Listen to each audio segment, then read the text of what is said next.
I hope you have your Bible with you this morning, in which case I strongly suggest that you turn to chapter 27 of the book of Genesis. Genesis 27. Last week we talked about the lifelong conflict that seemed to be between Esau and Jacob. That in the womb, even before they were born, they fought. And as they were born, Esau was born first, but when he came through the birth canal, his brother's hand was grasping his heel. It was a very, very definite conflict that was going on. I told my wife this morning that this passage kind of grieved me. And it grieves me because it's strange in the sense that everyone is all out of whack except the one that really should be. Esau is the only person in this story this morning that conducted himself in the proper way. Jacob, Rebekah, and Isaac were all at odds with the will and the way of God. This is a long passage, and we don't have a lot of time, so we won't read it through to begin with. But what we have here is a toxic mix of intrigue and treachery, and one that it's so strange in the person that ought to have been the best is not, and the person that was the worst in the long run was the only one who behaved himself. I did not realize until I studied for this message how wrong Isaac was. Verse 1, it says, "And it came to pass that when Isaac was old and his eyes were dim, so that he could not see, he called Esau his eldest son, and said unto him, My son. And he said unto him, Behold, here am I. And he said, Behold, now I am old. I know not the day of my death. Now therefore take, I pray thee, thy weapons, thy quiver and thy bow, and go out to the field, and take me some venison. And make me savory meat, such as I love, and bring it to me, that I may eat, that my soul may bless thee before I die." We say to people, "God bless you," and that sort of thing, but I don't know of anybody that sits their children down at some point in their life and pronounces some profound blessing on them. And we see that several times in the book of Genesis. To whom was the blessing? To whom did it belong? Not according to culture.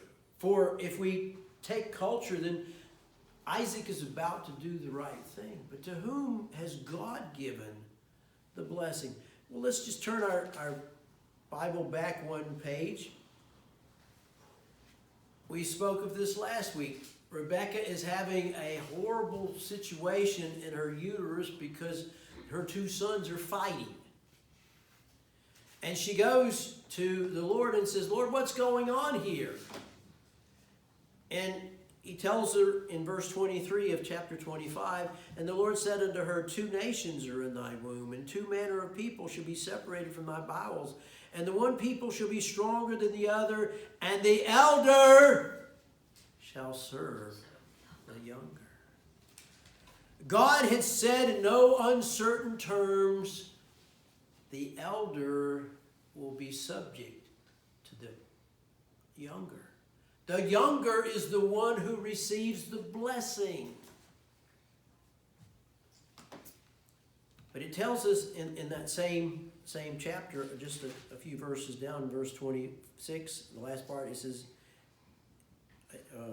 verse 28. "And Isaac loved Esau because he did eat his venison, but Rebekah loved Jacob." Isaac was determined to bless the unblessable. Esau was a man who had no concept of anything but the right now. You've known people like that. They can't wait. They make their decisions on the basis of what they want at this very present moment. And you know what? If that's the way you live, you're going to make a real mess of your life. You're going to make a real mess out of it. He preferred Esau. Why? Well, we don't know, but I'll give you a couple of theories. Esau was what he was not. Esau was a man's man, a man of action. Secondly, he may have done it to thwart his dominant wife. You see, Rebekah was a woman of action. She got things done. She did things. You remember the very first time we find out anything about Rebekah, she says, "Oh yeah, you can have a drink of water, and I'm gonna fill your camels, your 10 camels up with water too." And she may have taken as many as 100 trips between the well and the trough watering those camels. This was a lady that got things done. And Isaac was a meditative person, but somehow he'd lost his way. Now you say, well, maybe he didn't know the will of God. I don't think so. Now, I don't think that Esau knew. But Rebekah told Isaac. Yeah, she said, well, obviously, I mean, she gets up and one day and she says, man, things are really bad. Boy, there's something crazy's going on here. She said, I'm going to go talk to the Lord. And so she goes off and God tells her, and then she comes back and Isaac says, what did God say? Now, I hope they never shared it with their brother, but I think they probably did, but he knew. But not only that, it was an unwise thing to do. It was not only did it violate the will of God, but it was an unwise thing to do. You say, how so? Well, what does the Bible tell us?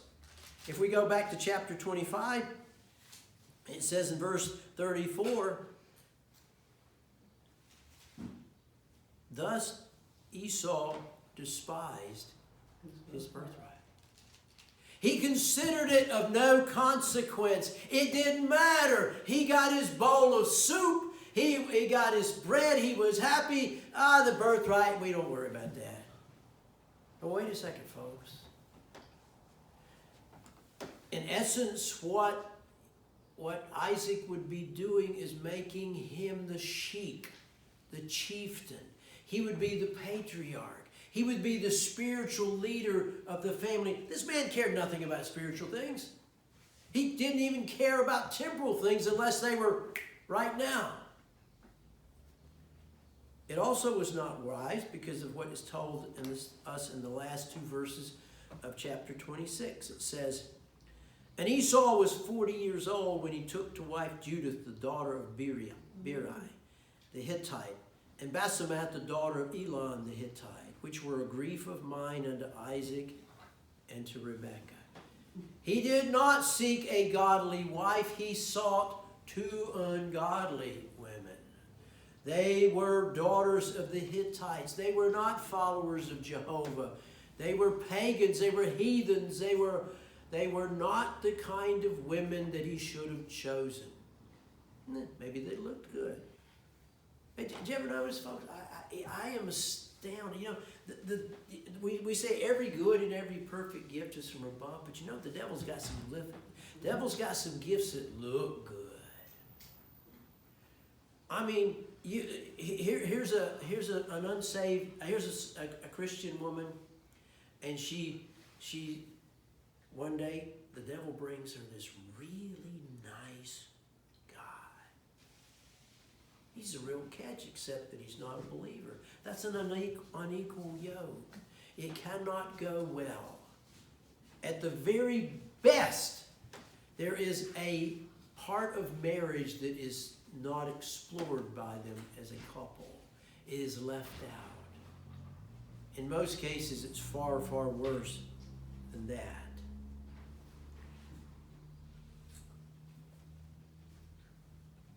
I think also that Isaac was doing this on the sly. It says in verse 5, and Rebekah heard when Isaac spake to Esau his son. He knew. He knew. They didn't discuss this, or if they had, it had not come to a good conclusion. He was going to do this on his own. You see, Rebekah did not. Now, then we see, after we see Isaac's error, we see Rebekah's intrigue. You know the story. She calls in Jacob and says, okay, Jacob, this is what we're going to do. You go out and you get 2 kids. A kid is a young goat. You get 2 kids. And I'm going to make this savory food that your father likes. And you're going to get the blessing. And Jacob said, well, no, wait a minute, Mom. This, my brother is a hairy man. I don't worry about this. I got this figured out. No, we're going to take some of the skins and put them on you, and your father will touch you, and he'll think it's your brother.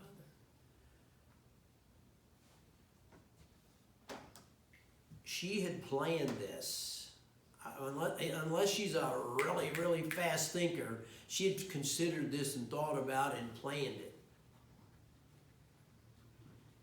Rebekah seemed to give some mystical power to the blessing that Isaac was going to make. And so she wanted her son to have it. Now, Isaac, interesting thing, Isaac, if she could make mutton taste like venison, then Isaac didn't need Esau's venison because Rebekah could give him the flavor that he desired.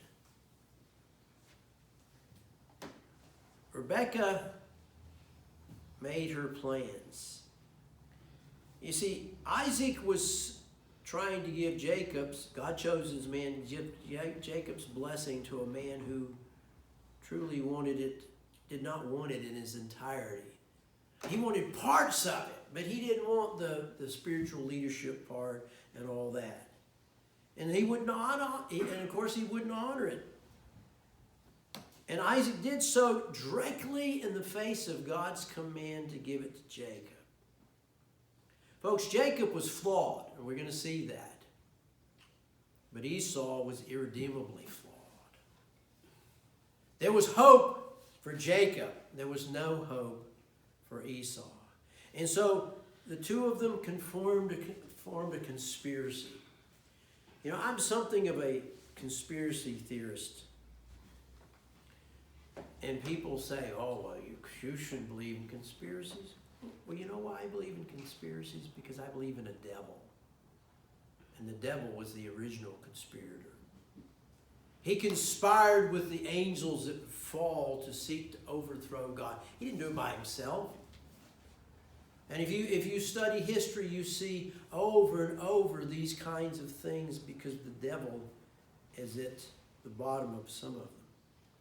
Then we see Jacob's treachery. The interesting thing is when his mother's suggesting these things, he's not saying, no, that's wrong. He's saying, no, we might get caught. Lies, and more lies. In verse 19, in verse 18 says, and he came unto his father and said, my father. And he said, here am I. Who art thou, my son?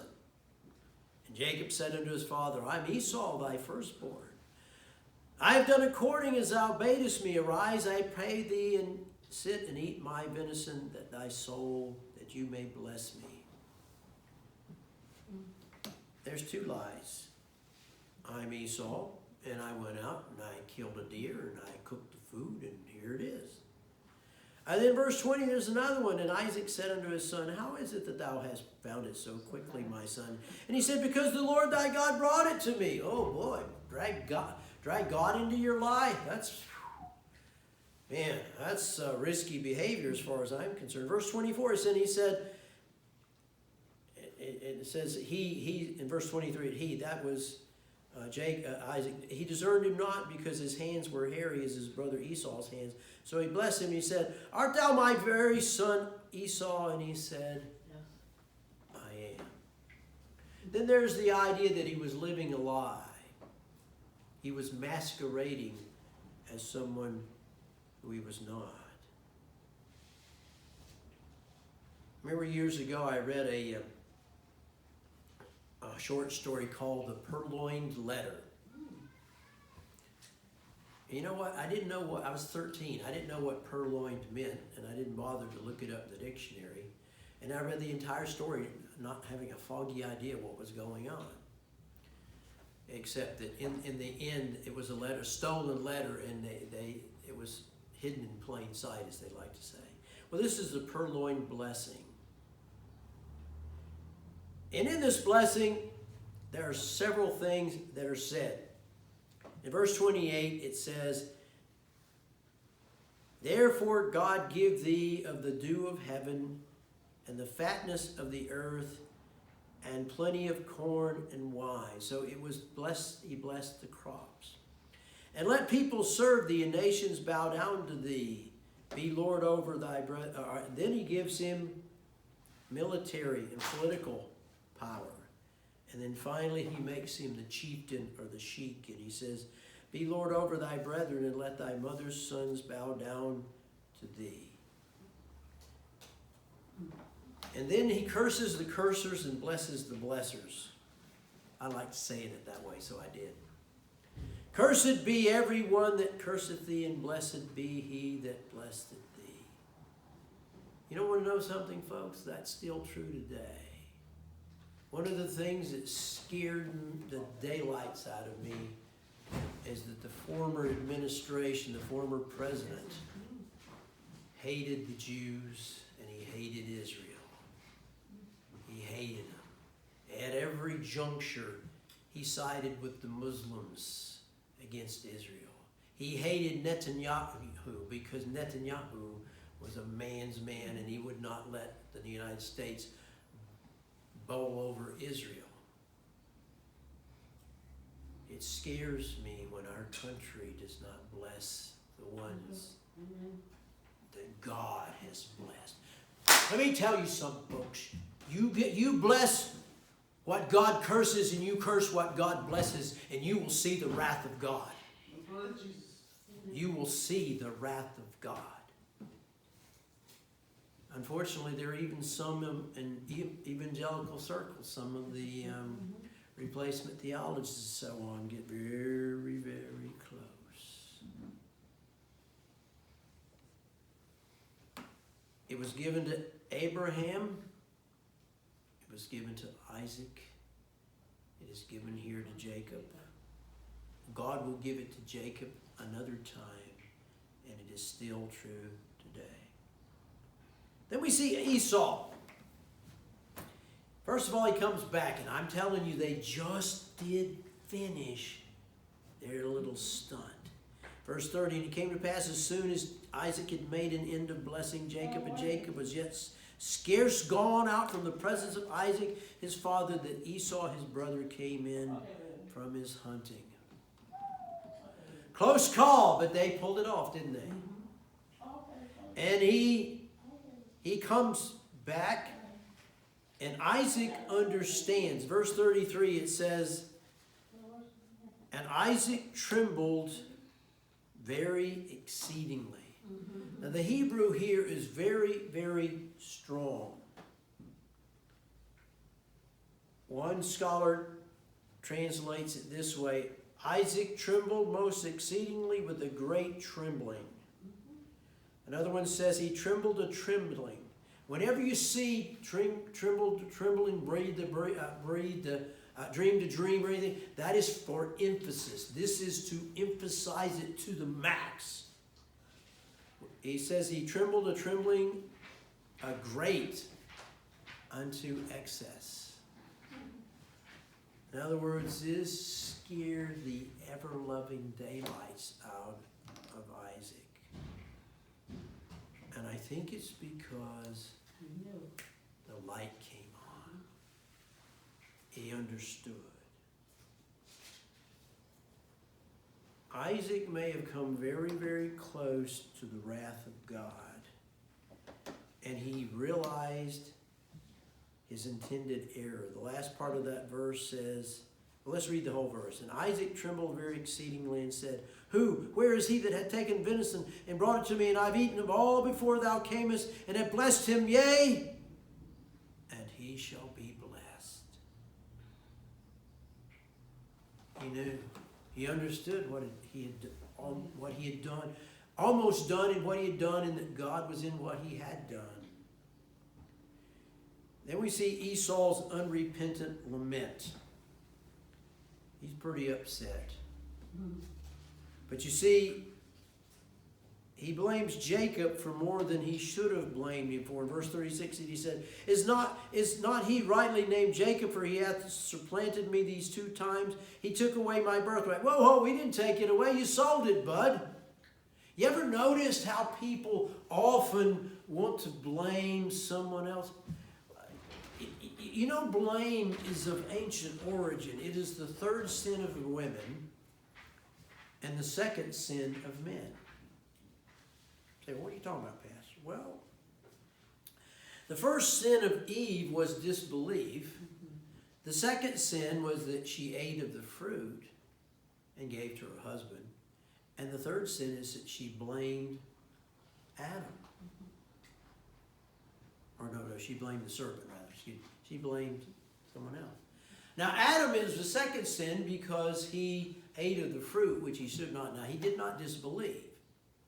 We are not sure of his motivation, why he ate of the fruit, but it wasn't because he was fooled. And then he blamed God. The woman that thou gavest to be with me, she gave me and I didn't. Well, God could have said, well, yeah, man, but she didn't cram it down your throat. You voluntarily ate it. You see, we do something and we want to blame someone else. You know, the people that have messed up their lives and they want to blame other people. They want to blame this and they want to blame that. It's because of what? Wait a minute.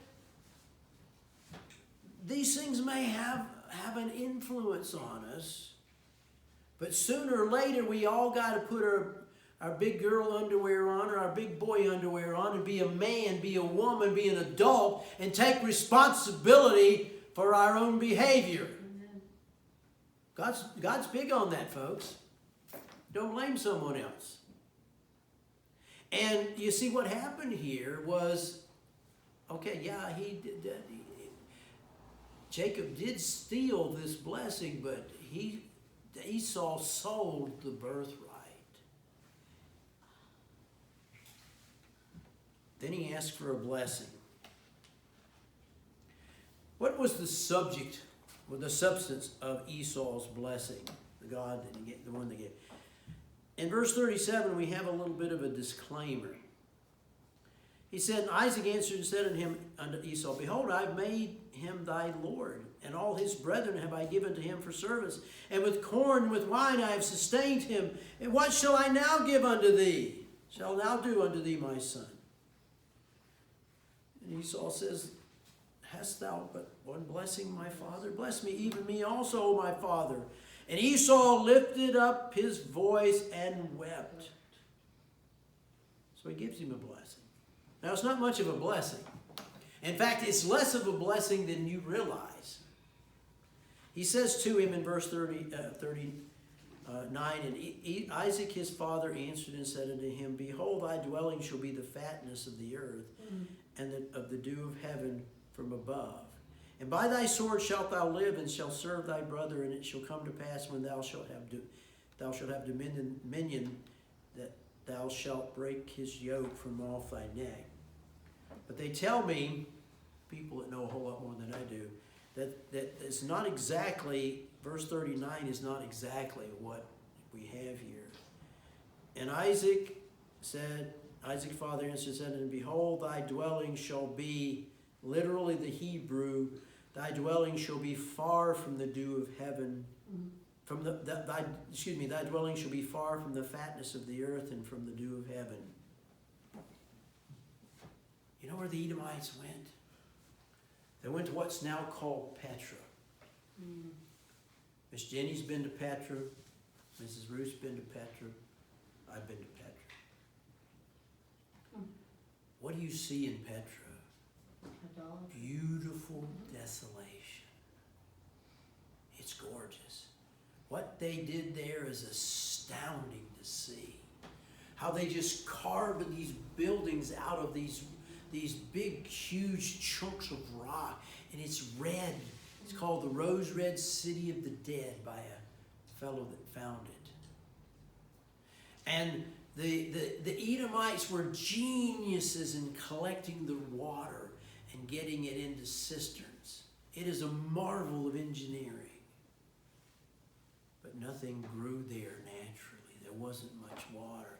It was a desert, 10, 15 inches a year. They collected it and they were able to exist, but they didn't prosper, not from the crops. He said, you'll serve your brother. Eventually, you'll gain the victory. Now, that was not Esau and Jacob. That was the people. Remember, these are nations. These are people groups. Eventually, your descendants will have the victory over his descendants. But where is Edom? It ceased to exist. It is no longer. It's been gone a long, long time. You see, Esau wanted the blessing, but he wasn't willing to be the person that God could bless. Did you ever think about the fact that that might be part of your problem? What did Abraham's servant say? I being in the way that the Lord led me. Folks, that is where you find blessing. It's in the will of God. Well, you say, well, I want to do it my way. Well, then you will get what you get from doing it your way. You say, but the way of God is hard. Yeah, sometimes it is. But if you want the blessing of God, then you must do it as God tells you to. You must go where He says and be what He says to be. You must live your life. God doesn't expect perfection out of us. That's what grace is all about. He knows. He remembers that we are dust. As a father pitieth his children, so He pities those, us. And so we must. But what was wrong? We spoke of this verse again last week. Let's look at it again. Hebrews chapter 12. Hebrews chapter 12. This is God's evaluation. This is God's pronouncement on Esau. He says in Hebrews 12, verse 17, for ye know how that afterward, when he would have inherited the blessing, he was rejected. Go to verse 16. Lest thou be any fornicator or profane person as Esau. What does profane mean? We know what fornicator means. What does profane mean? Profane means not interested in spiritual things. Not interested in the things of God. Not interested in righteousness and in a holy life and in the things of eternity. Remember I told you? He lives for right now. And when we live for right now, you know what we do? We create a lot of problems. Galatians 6 says, be not deceived, God is not mocked, for whatsoever man soweth, that shall he also reap. He wanted it. He didn't want to be the kind of person that God would bless. God passed over Esau because Esau should have had these things. But God passed over him because he wasn't the kind of person that God could use to be the patriarch of his nation. Well, this could be expected. Esau is not happy and he's designing revenge. And Esau hated Jacob, verse 41, because of the blessing wherewith his father blessed him. And Esau said in his heart, the days of mourning for my father at hand, then will I slay my brother.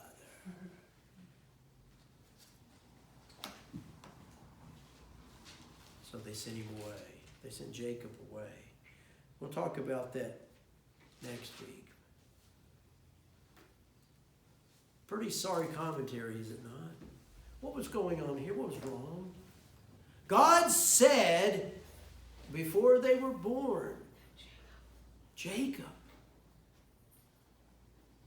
Now, had Isaac made that blessing, do you believe God would have honored it? No. Let's remember, God is in control. And sometimes what you see is not really what is. It's what is apparent. You see, the eyes of faith see what cannot be seen. What does it say? So faith is the substance of things hoped for, the evidence of things not seen. What does it mean? This is a description of living as if something is, even though we cannot see it. And they took it into their own hands, and what a mess they made of it.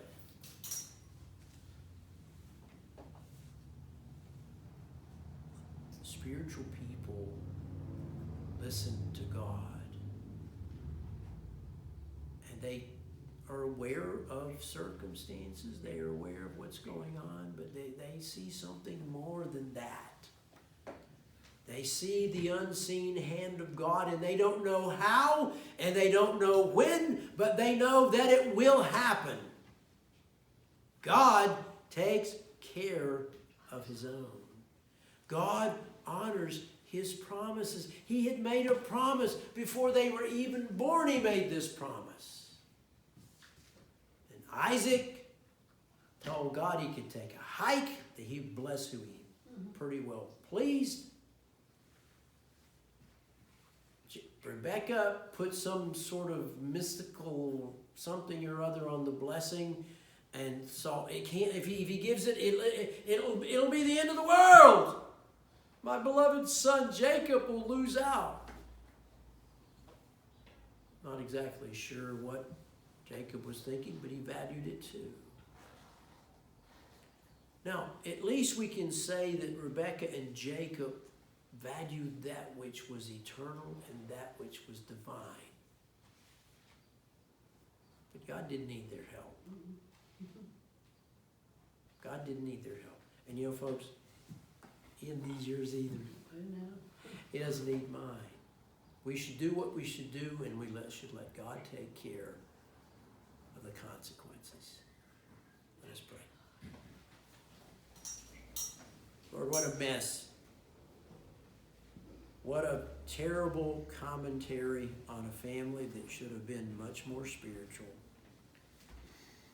And yet, Lord, if truth be known, we have probably all done something that it may not resemble this in what we did, but it resembles it in what we were thinking and how we were acting.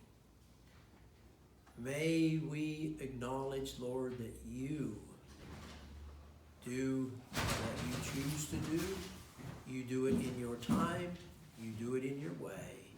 And that, Lord, that we should let you do the things that you're supposed to do, and we should do the things that we're supposed to. Help us, Lord, this week to bring glory to you. In Jesus' name, amen.